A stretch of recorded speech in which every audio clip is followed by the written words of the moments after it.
యెషయా రాసిన గ్రంథం 9వ అధ్యాయం 1 నుండి 7 వచనాలు. మన మధ్యలో సిస్టర్ ప్రశాంతి ఉన్నారు. వారు వచ్చి వాక్య పఠనం చదవలసిందిగా వారు ఆహ్వానిస్తున్నాం. Praise lord. Merry Christmas. Wishing a love, joy and peace each and every one of you. Merry Christmas all of you. Thank you so much for giving me this wonderful opportunity. ఈ సమయంలో యెషయా గ్రంథము 9వ అధ్యాయము 1 నుంచి 7 వచనాలు చదువుకుందాం.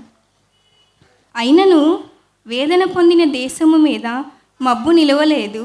పూర్వకాలమున ఆయన జెబూలూను దేశమును నఫ్తాలి దేశమును అవమానపరచెను. అంత్యకాలమున ఆయన సముద్ర ప్రాంతమును అనగా యోర్దాను అద్దరిని అన్నజనుల గలలియ ప్రదేశమును మహిమగలదానిగా చేయుచున్నాడు.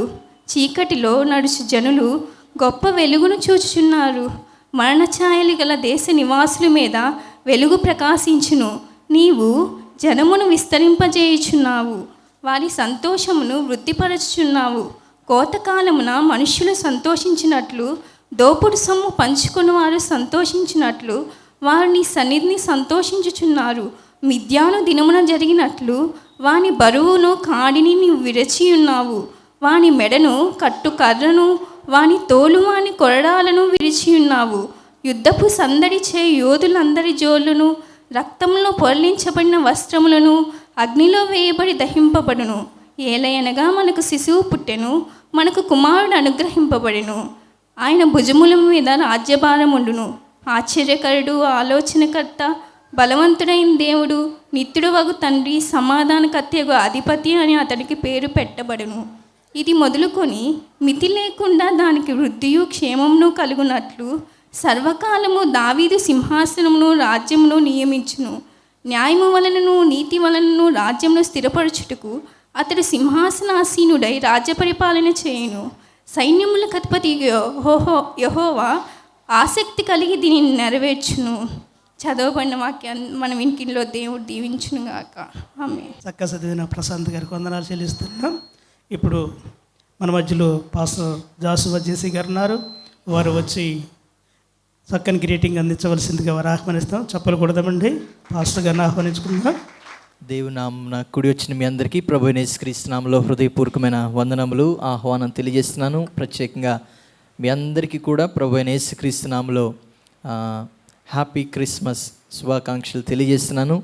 దేవుడు ఈ క్రిస్మస్ మనందరి జీవితంలో ఎంతో సంతోషాన్ని, సమాధానమును, నిత్యమైన వెలుగు, ఆయన యొక్క రక్షణ మన జీవితాల్లో, మన కుటుంబాల్లో మెండుగా కలుగునుగాక. యేసుక్రీస్తు ప్రభువారు 2000 సంవత్సరముల క్రితం ఈ లోకానికి మానవునిగా పరలోకము నుండి తండ్రి యొక్క సింహాసనమును విడిచి ఈ భూమిపైకి ఆయన వచ్చిన విధానము, ముఖ్యమైన కారణము మనందరికీ తెలిసినదే. ఒక ఉదాహరణ చెప్పి నేను ఈరోజు నాకు ఇచ్చిన ఈ గ్రీటింగ్స్ని ముగిస్తాను.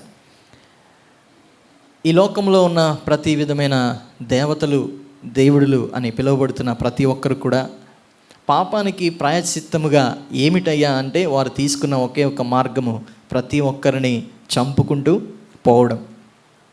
అలా చంపుకుంటూ పోతే ఎంతమందిని చంపుతాం? లెక్కలేనంతమంది తప్పు చేస్తూనే ఉంటారు, చంపుకుంటూనే పోతూ ఉంటారు. కానీ యేసుక్రీస్తు ప్రభువారు మాత్రమే, ఆయన నిజదేవుడు, ఈ లోకానికి ఎందుకు వచ్చాడంటే నీ పాప శిక్షను తొలగించడానికి వచ్చాడు. దేవునికి స్తోత్రం, హల్లెలూయా. అంత మాత్రమే కాదు, ఆయన మనము పొందవలసిన మరణ శిక్షను ఆయన మన ప్రాయశ్చిత్తముగా ఆయన మరణించాడు. దేవునికి స్తోత్రం, హల్లెలూయా. ఆయన ఈ లోకానికి వచ్చిన మరొక ముఖ్యమైన ఉద్దేశం ఏమిటంటే నీ పాపము నుండి, శాపము నుండి, మన యొక్క కట్టడల నుండి, ప్రతి విధమైన మరణకరమైన పాస్యము నుండి ఆయన మనల్ని తప్పించి, రక్షించి, మన యొక్క ప్రతి విధమైన బంధకముల నుండి విడిపించి ఆయన నీ కొరకు, నా కొరకు ఒక రక్షకుడిగా ఈ భూమికి ఎత్తించాడు. అదే నిజమైన క్రిస్మస్. ఈ క్రిస్మస్ మనందరి జీవితంలో ఒక గొప్ప సంతోషాన్ని, శాంతి, సమాధానమును మెండుగా కలుగు చేయనుగాక. ఈ అవకాశం ఇచ్చిన అధ్యక్షుల వారికి హృదయపూర్వకమైన వందనాలు. మరొకసారి మీ అందరికీ హృదయపూర్వకమైన క్రిస్మస్ శుభాకాంక్షలు తెలియజేస్తున్నాను. God bless you all. Mercy Sudarshan pastor గారు ఉన్నారు.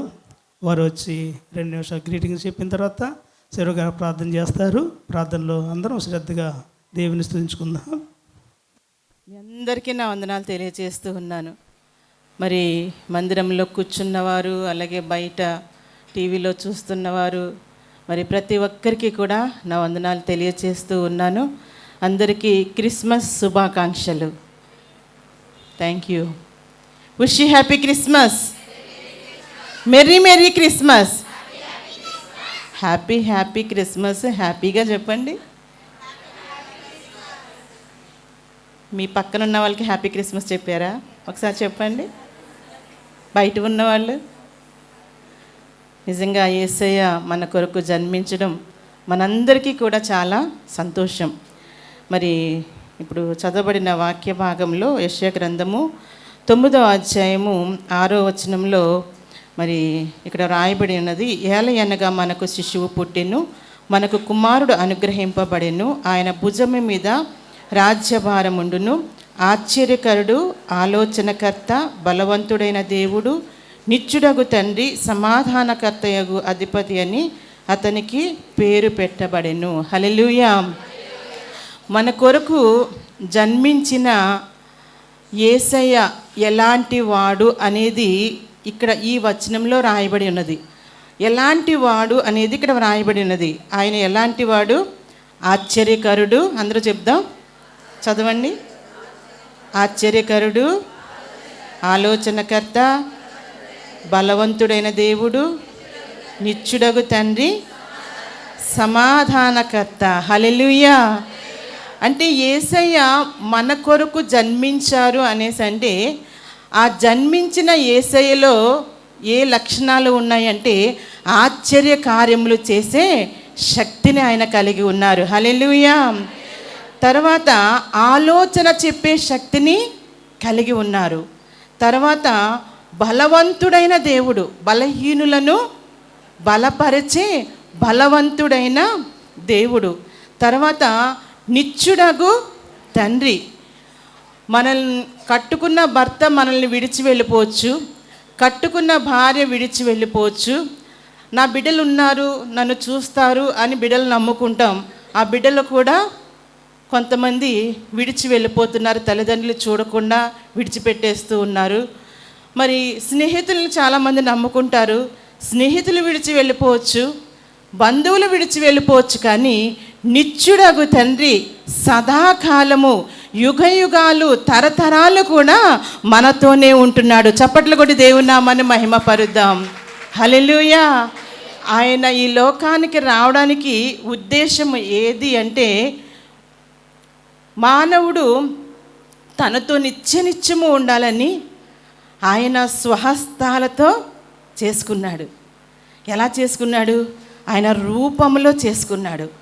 అంతేకాదు ఆయన ఊపిరిని అనువుదాడు. మనం ఏం కలిగి ఉన్నాం? యేసయ్య ఊపిరిని కలిగి ఉన్నాం. ఆయన పోలికలో చేయబడ్డాం. మనం ఎలాగున్నామో యేసయ్య కూడా అలాగే ఉన్నాడు. ఆయన పోలికలో చేయబడి ఆయన ఊపిరిని కలిగిన మనము ఆయనతో నిత్యము ఉండడానికి ఆయన చేసుకున్నాడు. అయితే మానవుడు ఆజ్ఞను అతిక్రమించి దూరమైనప్పుడు మరి ఆ ఎడబాటుని ఆయన తట్టుకోలేకపోయాడు. మన కనిన బిడ్డలు మన మాట వినకుండా దూరముగా వెళ్ళినప్పుడు మనం ఎంత వేదన చెందుతామో, ఎంత చింతిస్తామో. నా కొరకు నాతో నిత్యము ఉండాలని చేసుకున్న నా బిడ్డలు దూరం అయిపోయారే అని పరలోక రాజ్యంలో భక్తులతో దూతలతో కొనియాడబడుచున్న ఆయనకి సంతోషం ఉన్నా ఆనందం ఉన్నా కూడా అక్కడ ఆయనకి ఏమి లేదు అంటే సంతోషం లేదు. ఎందుకు అంటే నేను నా స్వహస్తాలతో చేసిన మానవుడు దూరం అయిపోయినాడు. ఆ దూరం అయిపోయిన నా బిడ్డల్ని ఏ విధము చేతనైనా కూడా మరలా నేను సమీపస్తులుగా చేర్చుకోవాలి. నా చెంత చేర్చుకోవాలి, నా కౌగిటిలోనికి వాళ్ళు రావాలని చెప్పి యేసయ్య మనము ఏ స్థితిలో పడిపోయి ఉన్నామో ఆ స్థితికి ఆయన దిగజారి దీనుడై ఈ లోకంలో జన్మించున్నాడు. అదే క్రిస్మస్. చప్పట్లు కొడదాం. హల్లెలూయా, హల్లెలూయా. అయితే క్రిస్మస్ చేసుకుంటున్న మనల్ని చూసి యేసయ్య ఎప్పుడు ఆనందిస్తాడు అంటే, ఈ భూలోకంలో ఏ పర్పస్తో, ఏ ఉద్దేశంతో అయితే ఆయన జన్మించున్నాడో ఆయన్ని మనము కలిగి ఉండి, మనలో యేసయ్య జన్మించి మనము ఆయనకి ఇష్టలుగా ఉన్నప్పుడు ఆయనకి నిజమైన క్రిస్మస్ ఆనందము కలుగుతుంది. హల్లెలూయా. మనము ఆనందము కొరకు ఎన్నెన్నో చేసుకుంటాం, అది మన ఆనందము కొరకు. కానీ యేసయ్య జన్మించింది ఎందుకు అంటే ఈ ఎడబాటుని తొలగించాలని యేసయ్య మనలో జన్మించారు. యేసయ్య మనలో జన్మించారు అంటే ఇప్పుడు మనలో ఉన్న యేసయ్యలో ఏమున్నాయి చెప్పండి? ఏ శక్తిని కలిగి ఉన్నాం మనము?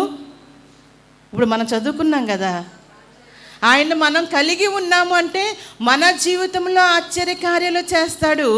మనము కలిగి ఉన్నాము కనుక, ఆ శక్తిని కలిగి ఉన్నాము కనుక మన ద్వారా కూడా యేసయ్య ఆశ్చర్యకార్యములు చేయబోతున్నాడు. చప్పట్లు కొడదాం. మనము సామాన్యమైన వ్యక్తులం కాదండి. చాలామంది వాళ్ళ పరిస్థితులు చూసి, వాళ్ళ స్టేటస్ చూసి, నాకు ఏమీ లేదు, నాకు చదువు రాదు, అది రాదు, ఇది రాదు అని ఏదో అనుకుంటారు. కానీ మనం సామాన్యమైన వ్యక్తులం కాదు. ఆశ్చర్యకరుడైన యేసయ్య, అద్భుతాలు చేసే యేసయ్యను మనము కలిగి ఉన్నాము కనుక మనము కూడా ఆశ్చర్య కార్యములు చేయగలము. హల్లెలూయా. రెండోది అక్కడ మనము చూస్తే ఆలోచనకర్త. ఎన్నోసార్లు మనము దేవుని సన్నిధిలో ప్రార్థన చేసినప్పుడు ఆలోచన చెప్తూ ఉంటాడు. ఆయన మనలో ఉన్నాడు కనుక మనము కూడా ఇతరులకి ఆలోచన చెప్పే శక్తిని మనము కలిగి ఉంటున్నాము. హల్లెలూయా. తర్వాత బలవంతుడైన దేవుణ్ణి మనం కలిగి ఉన్నాం. మనం బలహీనం కాదు. శరీర ప్రకారంగా సమస్యలను బట్టి కొంత బలహీనమైనప్పటికీ కూడా మనకు మనం ధైర్యం తెచ్చుకోవాలి. నేను సామాన్యమైన వ్యక్తిని కాదు, లోకములో ఉన్నవాని కంటే గొప్పవాణ్ణి, బలవంతుని నేను కలిగి ఉన్నాను కనుక నేను బలవంతురాలిని అని చెప్పి మనము ఏం చేయాలంటే దేవుణ్ణి స్తుతించాలి. తర్వాత నిత్యుడగు తండ్రి, ఎవరు విడిచిపెట్టినా కూడా ఆయన విడిచిపెట్టే దేవుడు కాదు.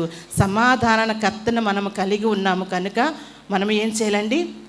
అందరితో సమాధానముగా ఉండాలి. ఏ ఒక్కరితో సమాధానము లేకుండా క్రిస్మస్ చేసుకున్నా అది మనకే ఆనందమేమో కాదు, దేవునికి ఆనందము కాదు.